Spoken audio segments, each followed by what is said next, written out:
life can be much broader once you discover one simple fact, and that is everything around you that you call life was made up by people that were no smarter than you. What if your confidence is your biggest blind spot? What happens when you think you know something, but you actually don't? Is your knowledge real or just an illusion? Watch the video to find out. We've all met people at events who speak with passionate confidence about a topic. For a moment, they sound convincing, but a quick fact check often reveals they're misinformed. We label them as overconfident and uninformed, assuming they don't know as much as they think they do. But how do we really judge someone's knowledge or even our own? For such intriguing topics, subscribe to our channel. This brings us to the Dunning-Kruger effect. It's a cognitive bias that explains how people with less knowledge tend to overestimate their skills, while experts may underestimate theirs. When someone is unskilled, they don't see their own flaws. When they're exceptionally skilled, they don't realize how rare their abilities are. It's a paradox, but it makes sense. Let's explore how confidence and actual knowledge compare. When we start learning something new, we often feel a surge of confidence. At first, we don't realize how much more there is to learn. A little knowledge makes us feel like experts, and this can create a false sense of mastery. But as we dive deeper into the subject, we begin to see how complex it really is. Our confidence drops because we now realize how much more there is to understand.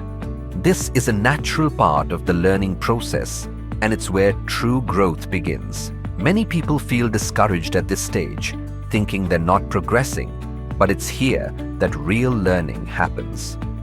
Those who push through eventually regain confidence, but this time, it's grounded in true understanding. People recognize their limits once they can spot them. You see the Dunning-Kruger effect in everyday life, like with driving. Studies show 93% of Americans believe they're better than average drivers. Statistically impossible. People with limited skills often think they're better than they are, while experienced drivers are more aware of their limitations. The same happens in the workplace. Many employees think they're top performers, but not everyone can be above average. It's the Dunning-Kruger effect in action. So, how do we accurately measure our own abilities if our perceptions can be so deceiving? One way is through metacognition, the ability to reflect on our thinking.